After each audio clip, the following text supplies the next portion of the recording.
আকাশবাণী খবর পড়ছি চঞ্চল ভট্টাচার্য। প্রথমে বিশেষ খবর। প্রধানমন্ত্রী এ মাসের মন কি বাত বেতার অনুষ্ঠানে তাঁর চিন্তাভাবনা সকলের সঙ্গে ভাগ করে নিয়েছেন। অনুষ্ঠানে তিনি বাড়িতে বাচ্চাদের মধ্যে বিজ্ঞান মনস্কতা গড়ে তোলার আহ্বান জানিয়েছেন। কঠোর নিরাপত্তার মধ্য দিয়ে উত্তরপ্রদেশ বিধানসভার পঞ্চম পর্বের ভোট গ্রহণ চলছে। অপারেশন গঙ্গার আরেকটি উড়ান বুদাপেস্ট থেকে ইউক্রেনে আটকে পড়া 240 জন ভারতীয়কে নিয়ে দিল্লি এসে পৌঁছেছে। বেলারুশের শান্তি বৈঠকে ইউক্রেন রাজি না হওয়ায় রুশ বাহিনী তাদের আক্রমণ আরও জোরদার করেছে। দেশের বিভিন্ন অংশে কোভিড সংক্রমণ বাড়তে থাকায় শ্রোতাদের কাছে আমাদের আবেদন, সতর্ক থাকুন, পুরো ডোজ টিকা নিন এবং 15 থেকে 18 বছর বয়সী ছেলে মেয়ে সহ অন্যদেরও টিকা নিতে সাহায্য করুন। করোনা ভাইরাসের নতুন ওমিক্রন ভ্যারিয়েন্ট উদ্বেগের কারণ হয়ে ওঠায় সুরক্ষিত থাকতে এই 3 সহজ পদক্ষেপ মেনে চলুন। মাস্ক পরুন, নিরাপদ দূরত্ব বজায় রাখতে 2 গজ দূরে থাকুন, হাত আর মুখ পরিষ্কার পরিচ্ছন্ন রাখুন।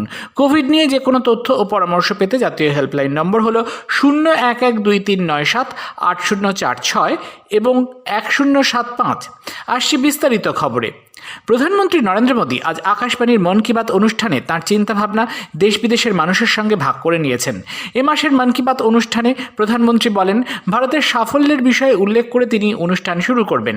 ভারত ইটালি থেকে নিজের এক বহুমূল্য ঐতিহ্য ফেরত আনতে সফল হয়েছে।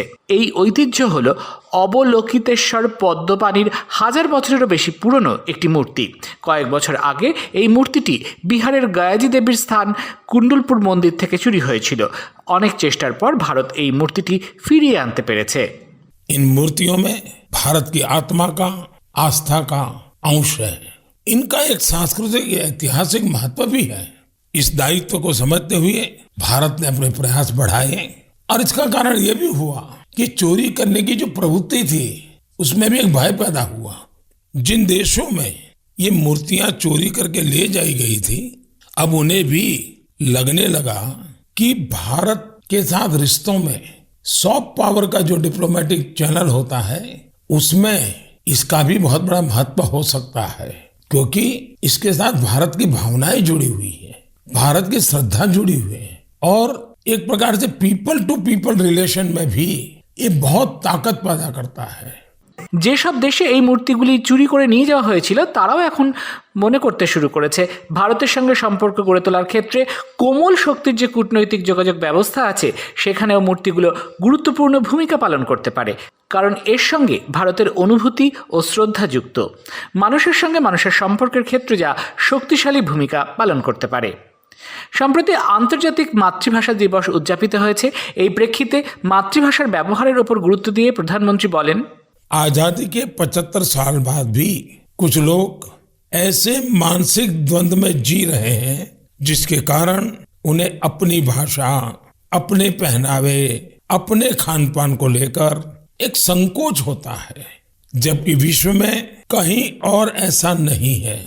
हमारी मातृभाषा है, हमें उसे गर्व के साथ बोलना चाहिए और हमारा भारत तो भाषाओं के मामले में इतना समृद्ध है कि उसकी तुलना ही नहीं हो सकती। স্বাধীনতার 75 বছর পরেও কিছু মানুষ এক মানসিক দ্বন্দ্বে ভোগেন, যার কারণে তারা নিজেদের ভাষা, পোশাক আশাক, খাদ্যাভ্যাস নিয়ে সংকোচ বোধ করেন।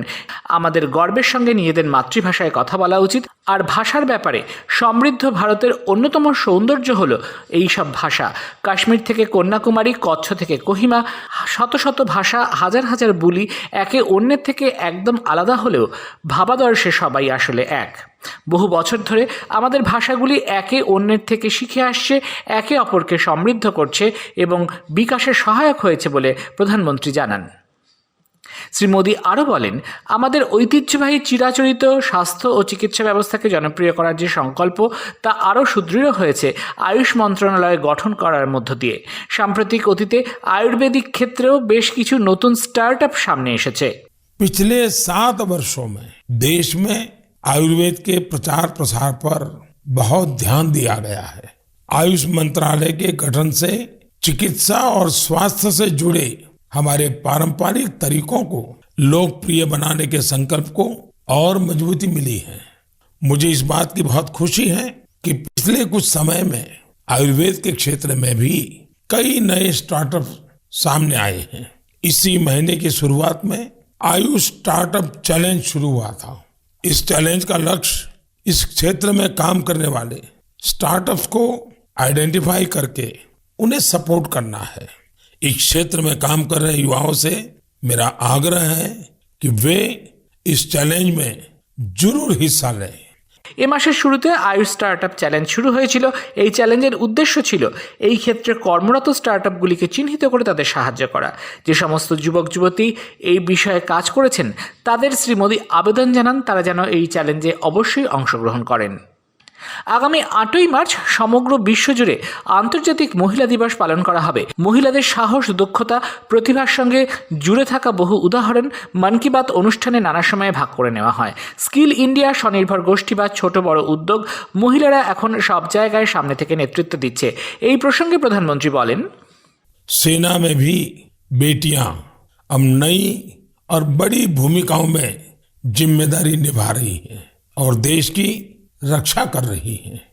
पिछले महीने गणतंत्र दिवस पर हमने देखा कि आधुनिक फाइटर प्लेन्स को भी बेटियां उड़ा रही है।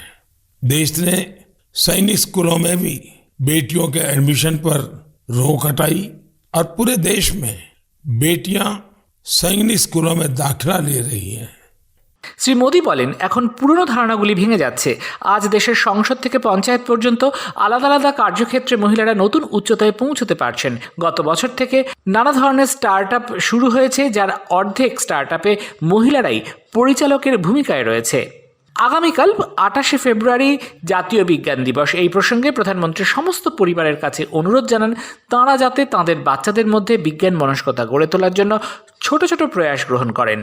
हमारे जीवन में सुगमता और सरलता में टेक्नोलॉजी ने काफी जगह बना ली है। कौन सी टेक्नोलॉजी अच्छी है, किस टेक्नोलॉजी का बेहतर इस्तेमाल क्या है, इन सभी विषयों से हम भली भांति परिचित होते ही हैं।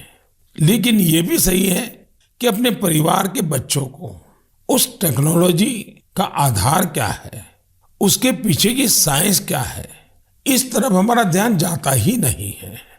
इस साइंस डे पर मेरा सभी परिवारों से आग्रह है कि वो अपने बच्चों में साइंटिफिक टेम्परामेंट विकसित करने के लिए जरूर छोटे छोटे प्रयासों से शुरू कर सकते हैं। খবর শুনছেন আকাশবাণী থেকে। উত্তরপ্রদেশের বিধানসভা নির্বাচনের পঞ্চম দফায় ভোট গ্রহণ শুরু হয়েছে, চলবে সন্ধ্যে 6টা পর্যন্ত। রাজ্যে পঞ্চম দফায় শ্রাবস্তি, বাহারাইচ, বারাবাঁকি, অযোধ্যা, আমেঠি, রায়বেরেলি, সুলতানপুর, গোন্দা, প্রতাপগড়, কৌশাম্বী, প্রয়াগরাজ এবং চিত্রকূট এই 12টি জেলায় 61টি বিধানসভা আসনে 2,25,00,000-এর বেশি ভোটার, 90 জন মহিলা সহ 692 জন প্রার্থীর ভাগ্য নির্ধারণ করছেন। অযোধ্যা, প্রয়াগরাজ ও চিত্রকূটের মতো ধর্মীয় স্থানগুলিতে আজ নির্বাচন হচ্ছে। এই দফায় উপমুখ্যমন্ত্রী কেশব প্রসাদ মৌর্য ছাড়াও সিদ্ধার্থনাথ সিং, নন্দগোপাল গুপ্ত, নন্দী, চন্দ্রিকা উপাধ্যায়ের মতো মন্ত্রীদের ভাগ্য পরীক্ষা হচ্ছে। কোভিড আবহে করোনা মুক্ত এবং সুষ্ঠু ও স্বচ্ছ নির্বাচন সুনিশ্চিত করতে নির্বাচন কমিশন যাবতীয় বন্দোবস্ত করেছে। পশ্চিমবঙ্গে 108টি পৌরসভার ভোট গ্রহণ চলছে। ইতিমধ্যেই 4টি পুরসভাতে বিনা প্রতিদ্বন্দ্বিতায় তৃণমূল কংগ্রেস জয়ী হয়েছে। বিভিন্ন জায়গায় ইতস্ততভাবে ভোট গ্রহণকে কেন্দ্র করে অশান্তির খবর পাওয়া গেছে। বিরোধী দলগুলি নানা জায়গায় ভোট কারচুপির অভিযোগ আনছে শাসক তৃণমূল কংগ্রেসের বিরুদ্ধে। ভোট গ্রহণ চলবে বিকেল 5টা পর্যন্ত, গণনা হবে 2রা মার্চ। বিদেশমন্ত্রী ডক্টর এস জয়শঙ্কর জানিয়েছেন, অপারেশন গঙ্গার তৃতীয় উড়ান বুদাপেস্ট থেকে ইউক্রেনে আটকে পড়া 240 জন ভারতীয়কে নিয়ে দিল্লি এসে পৌঁছেছে। সহযোগিতা করার জন্য তিনি হাঙ্গেরির বিদেশমন্ত্রীকে ধন্যবাদ জানান। গতরাতে রোমানিয়ার রাজধানী বুখারেস্ট থেকেও একটি বিমান ইউক্রেনে আটকে থাকা 250 জন যাত্রীকে নিয়ে দিল্লিতে এসে পৌঁছায়। অসামরিক বিমান চলাচল মন্ত্রী জ্যোতিরাদিত্য সিন্ধিয়া ও বিদেশ দপ্তরের রাষ্ট্রমন্ত্রী ভি মুরলীধরন তাদের স্বাগত জানান। শ্রী সিন্ধিয়া ফিরে আসা যাত্রীদের সঙ্গে কথাবার্তার সময় জানান, প্রধানমন্ত্রী আটকে পড়া ভারতীয়দের দেশে ফিরিয়ে আনার জন্য রাশিয়া ও ইউক্রেনের রাষ্ট্রপতিদের সঙ্গে আলোচনা করে সব রকমের ব্যবস্থা নিচ্ছেন। বেলারুশের শান্তি বৈঠকে ইউক্রেন রাজি না হওয়ায় রুশ বাহিনী তাদের আক্রমণ আরও জোরদার করেছে। এক বিবৃতিতে রুশ প্রতিরক্ষা মন্ত্রক জানিয়েছে, চারদিক থেকে ইউক্রেনকে ঘিরে ফেলার জন্য নানা পদক্ষেপ নেওয়া হয়েছে। শেষে বিশেষ খবর আরও একবার। প্রধানমন্ত্রী এ মাসের মন কি বাত বেতার অনুষ্ঠানে তাঁর চিন্তাভাবনা সকলের সঙ্গে ভাগ করে নিয়েছেন। অনুষ্ঠানে তিনি বাড়িতে বাচ্চাদের মধ্যে বিজ্ঞান মনস্কতা গড়ে তোলার আহ্বান জানিয়েছেন। খবর শেষ হলো।